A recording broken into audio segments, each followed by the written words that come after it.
favorite day of the week, podcast day, Jeff of all trades. Today's show, Stephen, my main man, premier lender of Fountain Mortgage. Fountain Mortgage.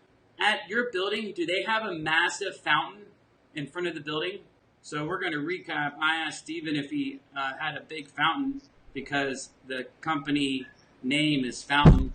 Okay, we're good. Oh, I just punched my mic. That's what you get for being in my way. Okay, so all sounds good. You sounded good. Stephen was saying that in Kansas City, Fountain Mortgage has installed or has dedicated a lot of fountains to Kansas City because they want fresh water flowing for them clients, for them citizens, and their dogs. So if their dogs are thirsty, bam. And if they want to take a bath, sometimes that's not a bad idea. But that's not what we're talking about today. We're talking about something I talk about every day almost, and on the weekends multiple times. As you know, I do a lot of open houses and I show a lot of homes when people are not working, not when they're working. And when are they off work, Stephen? They're off work when you're working. When are you off work? Never off work. We work when people are at work and we work when people are off work. That's why you're my main man. You're my main lender. And the thing I talk about, and I try not to rush into, I try to gently open the door to this subject, is money. That green stuff. But it actually doesn't come in money, in cash. It comes in a wire. Hold on, Jeff. Hold on. I got something for you. What's up? What do you say? What are we talking about? Money. We're talking about money, cash. Hold on. Check this out. I got it on cue. Question? I got it on cue for you. Hold on for a sec. Money. But it actually doesn't come in money, cash. It comes in a wire. Hold on, Jeff. Hold on. I got something. What's up? What do you say? What are we talking about? Money. Listening. What are we listening to? Okay, going back to money. So I got it on cue. Okay. I got. Go ahead. Turn the volume down a little bit. Go ahead. Okay. Money. You need money to buy a house, not just your money, but the bank needs to give you money. We're going to talk about what your money needs to be, but we're going to talk about the money from the bank. Every single person, 95% of them, not all of them, but a lot of them, I talk about loans, and they think that there's a lot of loans. So we're going to jump right into it. I have a picture here. We're going to talk about loans, and we're going to talk about the one that I always recommend getting because I want you to have a low payment, and Stephen does as well. Because if you have a low payment, that means you can buy more, or you can buy, period. So when someone walks into that, I'm just going to use as an example an open house, and I talk to them and I ask them how I can help them, how can I assist them, and we get to that process of, okay, well, what do I do? What's the first thing to do? We need to get a pre-approval letter, not a pre-qualification letter. And why do we not want to get a pre-qualification letter, Stephen? Because pre-qualification doesn't necessarily mean that I have looked at their documents and confirmed they've got money and confirmed that they have a job, that is a job that we can count. So we want to go with a pre-approval letter where we reviewed all the documentation, the credit report, we know how much money they've got, and we've run them through the underwriting process. Exactly. A lot of people don't know what that is. A lot of lenders, well, not a lot, but there's some lenders that don't know what that is. And on my listings, I'll get a pre-qualification letter. And I say, heck, no, we won't go because that's not right for my client. Because I know that doesn't mean it's real. I can get a pre-qualification letter right now to buy $1 million house. And Stephen will be more than happy to give it to me. But it's not real. Because once he looks at my information, he's going to realize that I can't buy $1 million house unless I put his social in. And then I can buy $1 million house. Yeah. That's the point I'm trying to get at. So we're going to talk about the types of loans. There's only 4 of them. And I'm going to throw a picture up there right now. Boom, look at that. There's a picture. Stephen, you'll get it in a second on live. But the picture shows an FHA. It doesn't have anything to do with first-time home buyers. It just is Florida Housing Administration. You should, see it on the live screen, on your live stream. Not yet. Not yet? Okay, it's on mine. There it So is. it just means Florida Housing Administration. It doesn't care if you're a first-time home buyer or second-time home buyer. You cannot have two of them when they're close. There's some guidelines that you can have two, but there's some restrictions. The second type of loan is a conventional loan. That's the one me and Stephen really try to get you. That's the one that you want. We're going to go over that in a second. The third one is USDA. USDA sounds like meat, or food or something. USDA, but it's agriculture. It's farmland. It's orange trees. It's in an area, since Florida, Central Florida, north south, was mainly orange groves and growing farming. USDA is like a VA loan, and VA is the last one. USDA and VA have no money down. I can buy a house with no money down. It doesn't mean that you don't need closing costs. You're going to have money for closing costs unless you get it negotiated. But there's no money down. And do you break into a little bit more about USDA? Besides, I don't see a lot of them. There's only one county still doing it. Stephen, tell us a little bit more about that. Yeah, USDA loans, as Jeff mentioned, Department of Agriculture, you can get those with no money down. You've got to have a specific area. It is specific to the area, so you couldn't necessarily get one in Orlando. You may need to go out a little bit. But it is area specific. It's income specific. It looks at the household level, which is very challenging sometimes. Everyone in the household, their income takes into account, regardless of whether they're working or not. But it's a great loan, no money down. The rate's just a little bit higher, but there's no money down, which is great. And as Stephen was saying, there might be some in Orlando. I haven't seen any. It's hard. Orange County, it's the county. Orange County, the zip codes, they go by zip codes, and then they say if this area is eligible. There's still USDA loan properties out there that you can get a loan for, but they're hard. I've done 3 of them. I've done 3 in my lifetime here with being a realtor. And all 3 were in Orange City, Florida, which is Volusia County, right next to DeBary, right next to Deltona. DeBary doesn't have any. Deltona doesn't have any. But Orange City seems to be, every year they keep saying, okay, we're not going to kick it. We're not going to kick it. So we won't spend too much. We're going to not talk about that anymore because it's not there. Just two things on USDA. It's Okay. No money down, right? It's no money down, but you got to remember, first of all, it requires a tighter debt ratio. Scores have to be a little bit higher than you would need for like FHA. And oftentimes it requires reserves. And those reserves are calculated on an average daily balance. So if you have like no money in your account and you go throw like $3,000 to show some reserves, that may not necessarily get it because it looks at the average daily balance, which is looking over the course of 30 or 60 days. So just got to understand that it's looking at average daily balance, which is not like normally I need reserves, just put some money in there and it's there. So there's just a couple things I wanted to point out about USDA loans. I didn't know that. Moving on. I always ask people, were you in the military? Were you in the military? I almost was in the military. And yes or no, let's say they say yes. If you were honorably discharged, you can use your VA loan. Now, there is a fee that no one really talks about on the lending side. Well, it's the government. They charge a VA fee. But if you are a disabled vet, correct me if I'm wrong, Stephen, if you're a disabled vet, you get that fee waived. That's correct. And that fee goes into the VA loan. It's not in the closing cost. So VA, and also what I love about VA is no PMI. What is PMI, Stephen? What is IMP? PMI, IMP, MMP, IEP, it's private mortgage insurance, right? It's insurance that typically most of us have to pay unless we put down 20%. Most of us have to pay that for the life of the loan, right? So with VA, they don't have any PMI. There's no PMI. There's no mortgage insurance. There's nothing for veterans. And that's a huge savings on a monthly payment.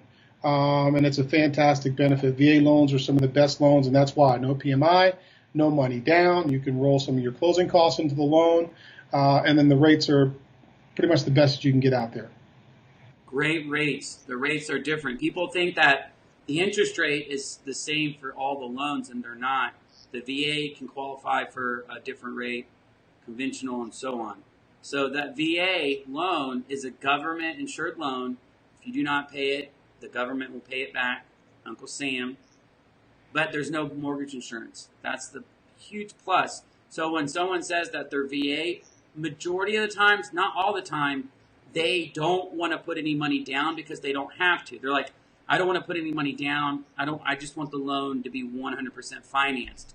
Sellers don't always like that because they feel if they don't have any money down, they're going to ask for closing costs. 8 out of 10 times, they ask for closing costs. So the buyer, the client, the buyer, and this is for realtors to learn as well, the buyer says, I'm a vet. Thank you for your service. I want to use my VA loan, $300,000 house, $300,000. I don't want to put any money down, Jeff. You're going to have to put an escrow to show that you're serious, at least $3,000. I want to get that money back, though. Okay, we can do that. I don't want to pay any closing cost either. I don't have any money. And you don't need a lot of money in your savings account. Am I correct, Stephen? Is there a certain limit, or is there? No. Everybody's different. But typically, you don't necessarily have to have a lot of money in your bank account. Sometimes it might come back and ask for reserves, but most of the times it's okay. It is important to know that VA is very flexible with debt ratio. So whereas FHA may cut you off at 56.999% debt ratio, on VA, in most cases, you can go up to sometimes 60, sometimes even 70% debt ratio. So everyone's individually different, but VA would allow for it to go a little bit higher. Certain investors will cut it off lower, but VA has a lot more liberal debt ratio standards and allow you to go up. But they also have something called residual income. So VA looks at your income and they look at where you're going to live and how many people are in the house, and what your square footage from a maintenance standpoint is, as well as what your taxes are. So they calculate truly a cost of living, and can you truly afford to live, even though you will be allowed to go up to a 60 or 70% debt ratio. They do have another category, they call it residual income. They want to make sure that you can truly live.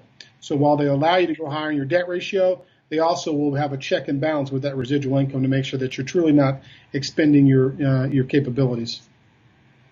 I didn't know that they go that far. When you say 59 to 70% debt ratio, you mean that with all the bills, the mortgage payment, the car payment, anything going to the creditors, you can actually get up to 59% and have, what is that, 41%? Is that 40 or 40? 40.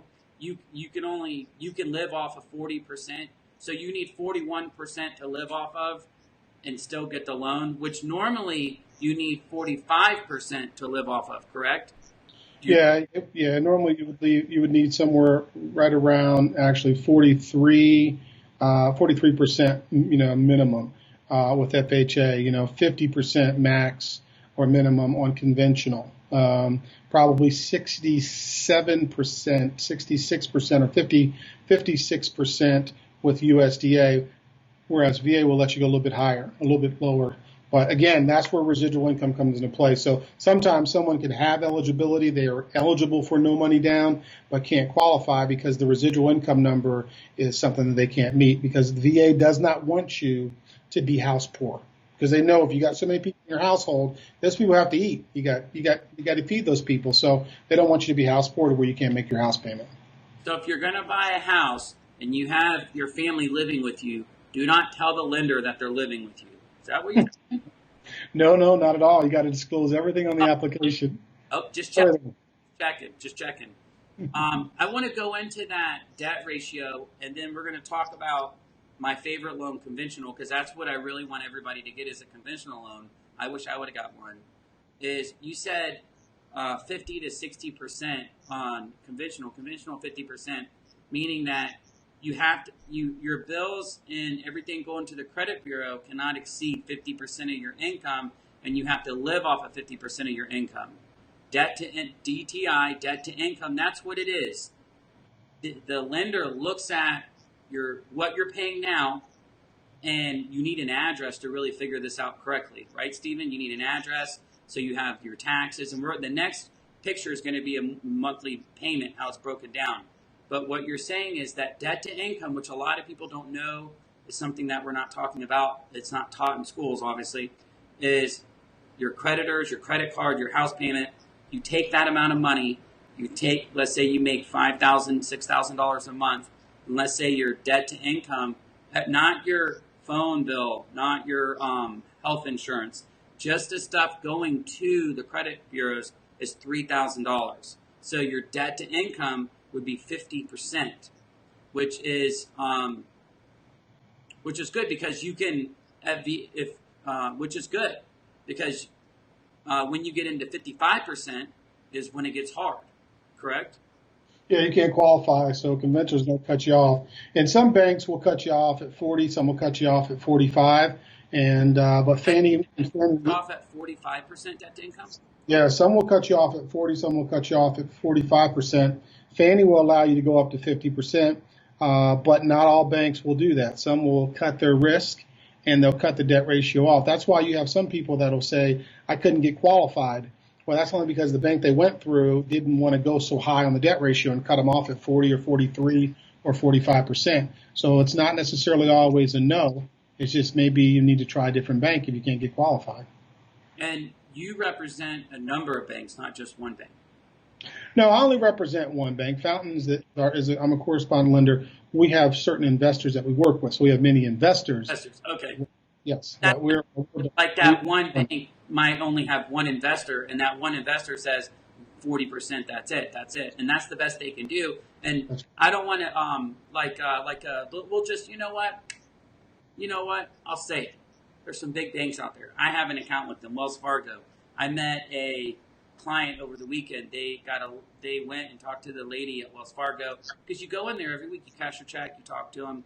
The thing about Wells Fargo, nothing against them, is they're a big bank. For one, they're not open on weekends to talk to about lending. You're not talking directly to the lending person. That might be different. I'm not trying to throw them underneath the bus. That's just what I've seen in the past. And the loan that the options that they can give you money on seem to be tighter, where if you have someone that has multiple investors, those are the ones that you can get a loan from when you couldn't somewhere else. So that's good, having more options in your pocket. Absolutely. The magic happens when you have options and choices, right? That's where the magic happens, because in some situations, that person may need something that another investor might be able to offer them. So, yeah, but the true magic happens on the weekends and after hours. When those bankers go home, that's when people start to shop and look for houses and think about it and really put their mind on it. And that's when you need to be available to help out borrowers and realtors. You got to be there after hours. You got to be there on weekends. After banker hours. That whole, I wonder where that phrase came from. Who sat there and said, banker, I work banker hours, or is it like banker hours, that saying, banker hours? I wonder who came up with that, because the bank's only open 9 to 5 and 9 to 6 on Friday, and then 10 to 1 on Saturday, and they're closed on Sunday. I always wonder where that came from. So on the screen now, Stephen, you can look on your live stream. That's the monthly payment breakdown. I apologize if they're spelling. I can't spell to save my life. Grammarly is the best thing for me. But monthly payment. So I took the loan away. We want to try to get you a conventional loan. The reason why is because I want to get rid of this PMI. I don't know if you can see this little, you might see it here in a second. I want to get rid of this PMI. The PMI adds money to your payment, like we were talking about earlier. On the screen, you're going to see a monthly payment breakdown. You have your homeowner's insurance, you have your principal and interest, you have your taxes. And if the HOA is monthly, the HOA is going to be in that payment. The HOA is going to be in your monthly payment, but a lot of times they're not, right, Stephen? A lot of them are semi-annually, quarterly, annually, and when they're like that, they're not in the payment. They're not in the payment, so that's good. But that last one, mortgage insurance, PMI, that don't need to be there. What is it doing? It's doing something you don't even, it doesn't need to be there. Like, oh, where'd it go? Is it coming back up? What'd you do? No, I wanted to stay. Okay. Yeah, sorry about that. My sound booth person was doing something.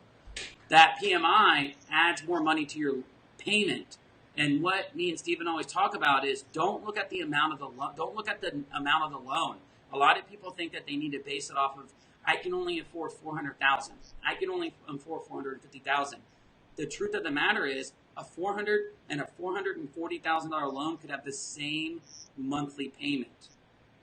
The same monthly payment, especially if it has higher taxes, especially if it has mortgage insurance, and if the HOA is a monthly high payment.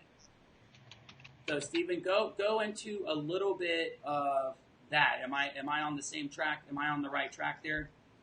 You are absolutely. So I'm sending out a post right now to talk about, how do you eliminate PMI? That PMI can be a sizable amount of your monthly payment. 200. And It's yeah, it's like at least $200.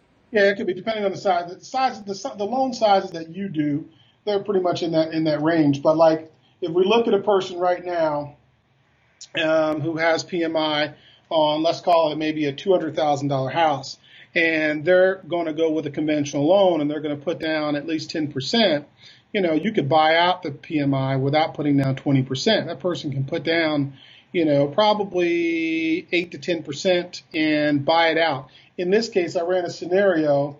This guy could buy out his PMI for just $1,370. At 10%. So, Putting yeah, 10%. at 10%. Yep. Why can you put down any lower amount? Does it have to be 10%? Well, it's got to be probably what has to happen when you're buying out PMIs.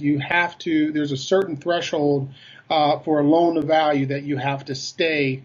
There's a max, and you can't exceed that. Okay. And so you got to play around with the numbers a little bit. Sometimes it's 7 or 8%, but typically it's got to be somewhere around 10%, a little bit less sometimes, in order to get a quote to allow you to be able to buy it out, because conventional and all of the government loans have something called qualified mortgage. And the qualified mortgage is basically a compliance check to make sure that the fees are not too high for borrowers and they're not paying too much in fees. And so when you get below 10% on a conventional loan and putting it down, sometimes you have issues with the compliance check. So, but in this case, it's a beautiful thing. So a person putting down 20% is the normal way people get rid of PMI. But you don't have to put down 20%. You can put down probably 8 to 10%, and you can buy that PMI out front. Like in this person's case, it was $1,300 on a $200,000 house, where he can pay $1,370 at closing and not have it a part of his monthly payment and never pay PMI at all. And that's without putting down 20%. A lot cheaper than putting down $40,000, right? A lot cheaper. That's a lot cheaper. And I'm gonna recap that. I just took a drink of my sparkling water. This is not an advertisement for sparkling ice water, but if you would like me to advertise, I drink it. I don't even know what's in that cup, but this is pomegranate. I'm a huge fan of sparkling ice water. If you want to reach out to me, see the link in the bio. Okay, so PMI allows you to buy more house. PMI allows you to get a lower payment. PMI are the stories that you have friends that got this insane payment with a $300,000 loan. What Stephen is saying is if you can put 10% down, sometimes 8% down, instead of paying $200 to $300 every single month for 30 years, you can buy out that PMI immediately. And you're like, wait a minute, I don't have to put down 20%. I only need to put down half of that, 10%. And on this scenario, it's only going to cost me $100 or $1,500. Why doesn't anybody tell me this? Why doesn't anybody advertise this? And the reason why no one advertises that is, why is that, Stephen? Well, I mean, some people don't know how to do it. Some people just don't know. Does lenders make more money when there's PMI in the loan? Does someone makes money on that? Because that PMI is that's insurance for the loan, but FHA has PMI, plus it's a government insured loan. So isn't that two insurances? Well, no, because FHA is they're the same thing, but you have different loans. But the reason why most people don't know about that is because a lot of loan officers don't know about that. They don't know that you can eliminate that PMI with that option in the conventional loan. They only think, like most borrowers think, that they have to go with 20%. So most of them don't know. You got to understand, a lot of people only do FHA loans. A lot of people only do VA loans. Some people only do, certain loans, so they don't know some of those things that are in there with conventional. Conventional is designed to make things a little bit easier because you don't have as much dealing with the governmental stuff. You're dealing with private investors. So some loan officers just don't know that you can buy it out without putting down 20%. They just don't know it. We're dangerous because we know this stuff, and they're not dangerous in a good way. Now, Right. but sometimes, Stephen, clients have to get an FHA loan, and that's okay because it's about getting you in the door. Right. And sometimes you can get an FHA loan, buy down the interest rate, and it's the same payment as a conventional loan without the PMI. I'm going to say that again. There's two different types of loans. Sometimes you cannot get a conventional loan, and a lot of times it's because of the credit score. Your credit score really needs to be over $700. It really needs to break 700, but let's say it breaks 655, and you can't get that conventional loan.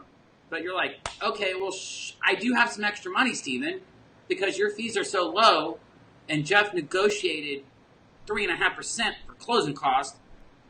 What can I do? And Stephen, what do you do?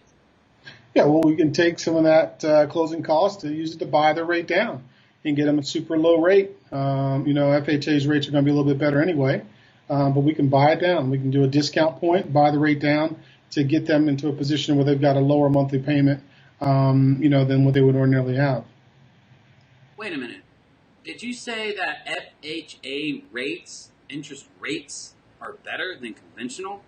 What determines that? Like who does Yeah. it? So those loans are insured, right? They're insured by the federal government, the government services entities, FHA, right? The Federal Housing Administration. So they insure those loans. So therefore, because they're backed by the government, the risk is lower, right? And so the rates are going to be a little bit better, usually by about 0.5% better. In some cases, a little bit more, some cases, a little bit less. But the rates are going to be a little bit better on FHA. Wow. Okay, guys, I'm taking the monthly payment breakdown off. I write this down. This is in my booklet if you meet me on the open house. A lot of people do not know what's in that monthly payment, and they wonder how it adds up to what it does and if it's low, if it's high. Again, your monthly payment is your homeowner's insurance. I always recommend, require, and even pay for the wind mitigation at the inspection time. Kind of jumping around. I'm talking about the payment, but I'm jumping to the inspection period. When you get an inspection on your house, get a wind mitigation. That wind mitigation can cut your homeowner's insurance in half, from $1,200 a year to $600 a year. And what's the savings on that? How much? What's the difference on that? 12 to 6, Stephen. What's the monthly difference savings? $50. I'll tell you, $50. Now I know I saw your brain. I saw your brain clicking, not clicking, but thinking. Okay. My sound booth person is saying something, sorry. The next thing is principal and interest. That's the principal, that's the interest, that's the bank. The next thing is the taxes, the county. You want to homestead that property because that's going to bring them taxes down, okay? The next thing is HOA, that's not always there. And that fifth thing that we've been talking about, and we're trying to ixnay on the PMI, is that PMI. We want to eliminate that, and that's going to give you a low payment. So bam, we just cut that out. We're going to go back to the loans. I didn't mean to get into the inspection period, but again, wind mitigation saves you money, and I do not let you forget that. I have a example here, Mr. Fennell. I don't know. Sound technical person? They're not paying attention. Let's see here. My assistant. Oh, there we go. Check it out. Okay.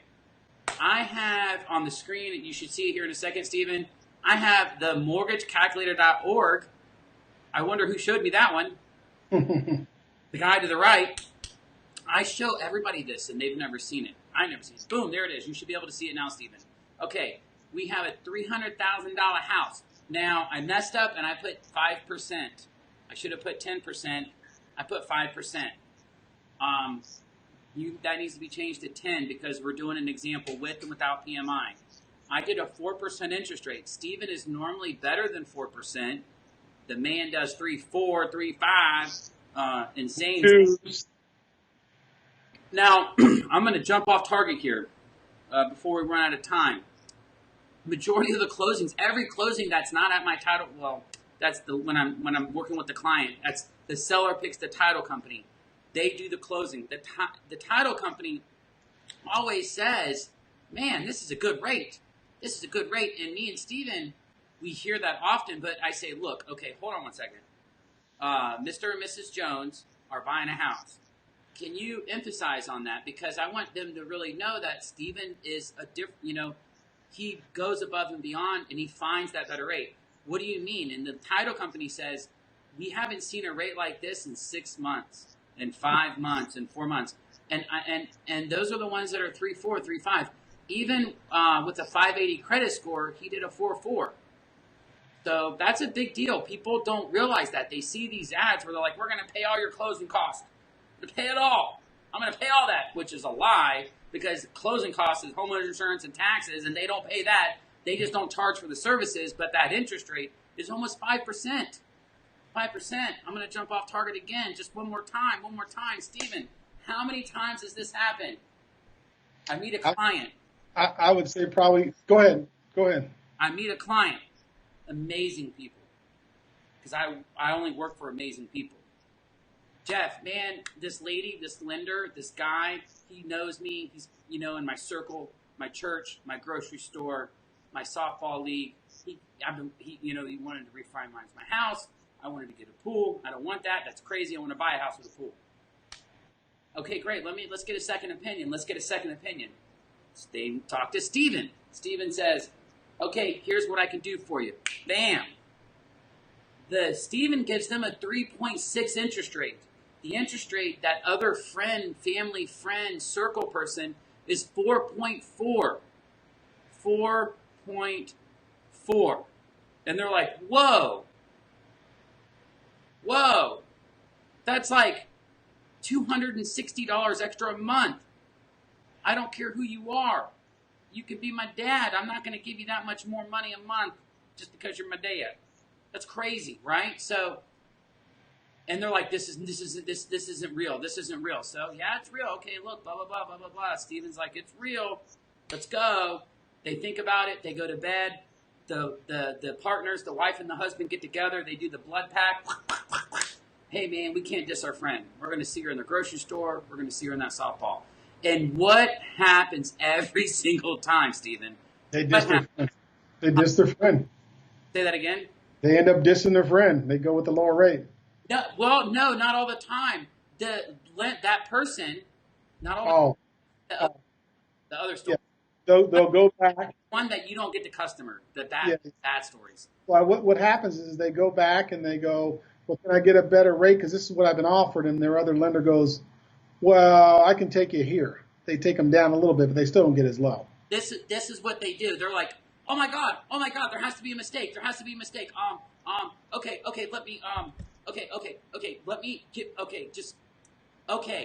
Let me call God and I'll call you right back. God, I need to lower this rate. I'm fixing to lose my friend, softball family. Can I lower it? Yeah, of course. I don't know why you're calling me. Okay. Client, guess what? I can match that rate. The messed up thing about that is, I see this all the time. It took Steven, no one's calling you saying, "Steven, match this," because you're the lowest one. It took Steven giving them a better rate. And the point I'm trying to get at is you want to do more research. You want to just don't talk to one person. Nothing against that person, but there's more options out there. Just like you were saying earlier, that not all the lenders know about getting rid of the PMI. So it takes Steven and they got a better rate, and the fee was still a little higher because Steven's fees are lower, and they went with that person. But it took Steven to get that person to give him a better rate. And that person went to closing, and I called him out on it, and they had nothing to say. Nothing to say. They said, "I called God, and God said I can do it." And I said, "Amen." It's like the old when you go buy a car. Well, let me get with my sales manager. Yeah, oh my God! Oh shoot! Oh, let me. It's not me. I can't make that decision. I got to go ask someone else. Right. Dog in the backyard and ask the dog. Okay, so this example that I'm showing you does not have PMI. 300,000 taxes are 3,000. The homeowner's insurance is 700. If you're paying more than $700 a year for your homeowner's insurance, you need to do a wind mitigation. You can get the same homeowner's insurance for $700 a year with the wind mitigation. Here is how much that. Here's how much that. Here's how much that payment. That payment without the PMI is $1,668 a year. You're like, whoa! Stop the truck. Stop the truck. I can get a payment for $1,668 for a $300,000 loan. Yes, right? Yeah. Do that. Absolutely, you can do it. That's lower than mine, and my loan is a lot less. That's Yeah, why not? My payment is more than that. My taxes are the same, but my payment's more, and my loan is less. My loan is like $250, and this is at $300. Okay, the reason why that is because there's no PMI.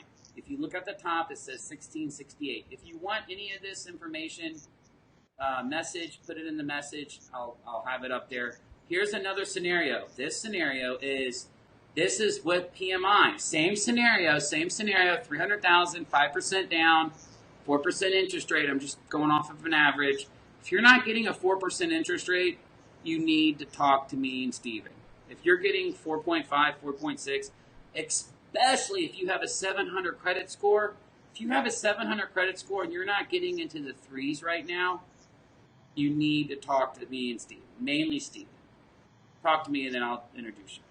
If you don't want to talk to him directly, you need to. Stephen, guess how much his payment is? I'm showing you right now. That's the same thing, but with PMI. Guess how much it is? How much? I don't know. I'm trying to hit the button. Where's my technical person? Oh, what am I? It is. Nope, that's not it. It is. Let's see here. It is. Maybe it's behind there. There it is. Okay, $1,870. That same loan with PMI is $1,870. So that's where I got that $200 from. It's $200 a month, buddy. What is that a year? $2,400 a year. Mm-hmm. Where does that go? What is that over 30 years, right? Who's getting that money? That's what I want to know. Like, what game are they in? Like, who's getting paid? Who's getting that government? Like, who's getting that money? Well, you know what it is that, we as banks make money off of interest, right? Some of us may charge fees, some of us may not, but we make money off interest. So, a lot of times the loan officer gets paid the difference, by charging up that interest rate. And so, our mentality is at Fountain is, listen, we want to offer a good rate. We want to be fair. We want to do a really good job. And many banks are like that as well. And we don't necessarily need to be greedy, right? We don't need to be greedy because we know if we offer good rates and we do a good job, the realtor, yourself, and other buyers will refer other people to us. So, we, like other good banks out there, we have a long-term view, right? Some other banks have a short-term view. They want to charge you as much interest rate as they possibly can and profit off that. And then the other ones also have high overhead, right? They have a lot of overhead, so they got to charge higher interest rates. Oh, they're That's how it works. Yeah. You said two things. I want to talk about one thing you said, another thing that no one really knows about. And this whole podcast and this whole show is just to shed light on just facts that people don't know of until they run into it or they might not ask. You said they charge a higher interest rate and they get paid. The lenders get paid. The rest of the. Say that again. Are they making money off of it? Banks get paid off of interest rates. So you have some lenders, some loan officers that get paid by charging higher interest rates. Oh, they get like a bonus commission. When we get a commission, some of us get commission by charging higher interest rates. So the difference sometimes between what I may charge and what someone else may charge is what that loan officer may be making. So the people that we meet that have the friend at the birthday party, the church, the grocery store, the neighborhood, they get that rate and it's higher than the rate that you give them. They're probably getting paid commission off of that. So they're like, hey, I know you're a friend. I know you're in my circle, but I want to get paid I want to get paid. Right, which is why when sometimes I'll come back when beat their rate, they'll all dramatically all of a sudden be able to lower that rate, right? Because Lowering their commission. they'll just lower their commission, exactly. Hey, you know what? I forgot how good friends we are. You gave me that beer. You let me loan the tool. You're getting ready to leave and go to another bank. Oh, you're moving away from me. I don't have Yeah. to see you anymore. I'll discount my commission. Yeah. That's not cool, man. That is not cool. I did not know. I mean, I had an idea, but I didn't really know that it was like that. The higher the rate, the more you get on your check, the lower the rate. That's not right. I mean, that like it gives that man. Does a lot of banks do that still? I know that was maybe, before the boom where we had the adjustable rates, there was a lot of bonuses off of what the rate could go up to because they didn't know that it was going to go up there because they're like, oh, just refinance it. It won't go up there. But the lenders knew that it was going to go up there. Yeah, and I'll tell you another interesting thing is that typically when someone says the rates are going to go up, the Fed is going to raise the rates. So the Fed says, hey, they come out and say we're probably going to raise the rates July 31st. So some people sit back and think, well, we'll just wait until they raise or lower the rates on July 31st. Well, the market is smarter than the news, right? So it always is happening in the market before it comes out in the news, right? Always, always, always, always. So you hear, like stockbrokers will tell you, you buy on the rumor, you sell on the news. By the time it hits the news, it's already priced in, right? So if the Fed says they're going to lower rates between now and July 31st, the market is already adjusting for what they anticipate that's going to happen and occur. Because most inside bankers already know what the Fed's going to do. They already know that. It's just a matter of when they announce it. So the market starts adjusting its pricing and the rates start going down, so they may be going down now in anticipation for the announcement. So when the announcement comes out, everyone thinks it's going to dramatically drop, and it doesn't. And that's because it's been priced in gradually between now and the end of the month. So that's something that happens, that people don't realize that it's happening. The market adjusts for itself along the way. Wow, I didn't realize that. So when it comes out, the rate's already lowered. It's already adjusted, yeah. It's a good chance that it's already adjusted. You might as well. Increased.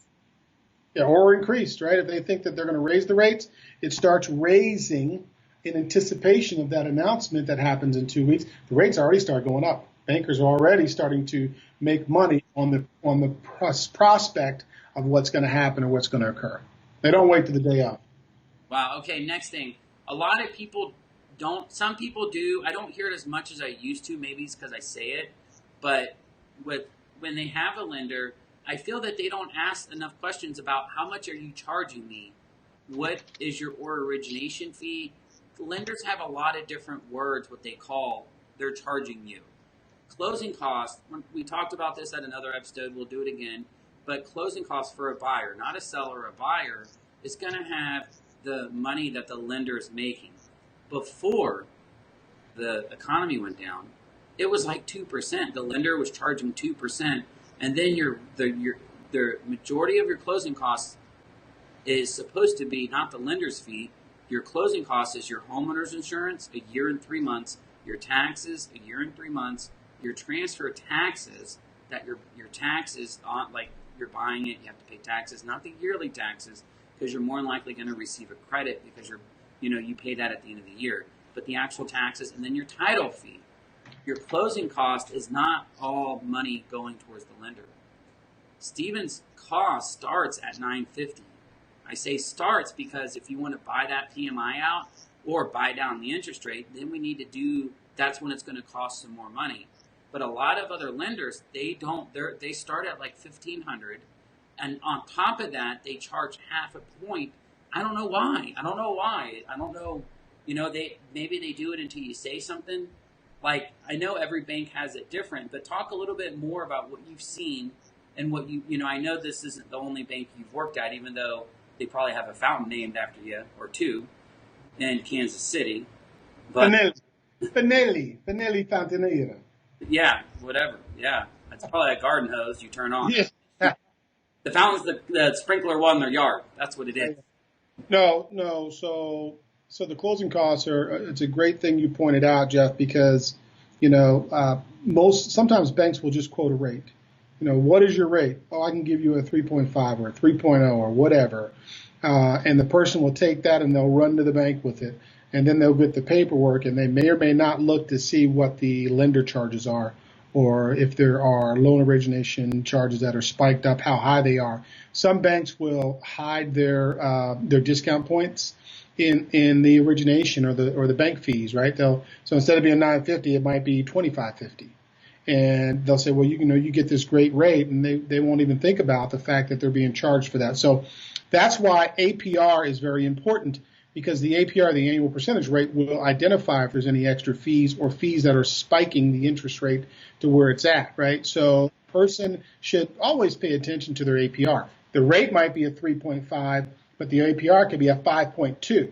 Well, that gap is telling you that there's a charge somewhere that you're probably paying for that you don't know. And you should at least have the discussion as to what's causing the variance between the APR and the interest rate. APR isn't APR interest rate. Say that again. Interest rate and APR annual. Right. Yeah, your annual percentage rate. So what that is that's taking into account all of the other charges that you may or may not take care of at closing, right? For example, origination fees, you're going to take care of that at closing, right? Mortgage insurance premium, you're not going to take care of that at closing if it's an FHA loan. Points, you're probably going to take care of it. But it still factors in all of those charges as if they were done over the life of the loan of 30 years. And if they were, here's what the rate would be. Okay? Like your escrow? Escrow? Yes. Yeah. Okay, so I know what you're talking about. Mm-hmm. This number that you're talking about is on like the last page of the closing disclosure. That's right. In this little section, I wish I had a picture. And in this section where it says that, it also tells you how much interest you're paying over the life of the loan. On a $300,000 loan with a 4% interest rate, you are probably, we'll just make it easy, you're paying $250,000 in interest. So the total loan amount over 30 years, what's $250 plus $300? $550,000. It's a big number. It's a big number. I was looking to see if I had, I don't think I have a sample to show you. I wanted to show you what it looked like, but I don't think I have it. Let me just check one other place. Yeah. I'll show you that last page, but I don't think I have it. I don't have one with me right here. Another frustrating thing that a lot of title companies point this out, they don't always go over it. I do, because I want the homeowner to know you need to pay off that interest. You need to make extra payments. Be disciplined. You don't want to pay $250 in interest. Nobody tells you that when you go get the loan. They're like, oh, they think 4% times the loan, blah, blah, blah. No, it's an average daily balance. And there's only this little tiny section on the page, and it says total interest paid, total monthly payments with the interest. So even though your house value has gone up, you're still not making any money. Still not making any money. And then below that it says annual percentage rate, and it's always higher because it has all that. But you're saying if it's really high, that means that they bought it down. Yours always is like if you have a 3.6 interest rate on that page, it might say 3.8. Yours never really is that big of a difference. Yeah, if you have a huge variance in your interest rate versus your APR, you should at least start asking the questions, what is the driver for that variance? Why is there such a disparity? Because that means you're paying somewhere along the lines, maybe some fees that you may not be aware of or were not communicated verbally. They have to put it in writing, but that doesn't mean that everyone reads those thoroughly. So it should have verbally been communicated up front as well as in writing. So you should ask it if there's a variance in your APR versus your normal interest rate. Great. All right, Stephen, I think that's it, man. We're at our time.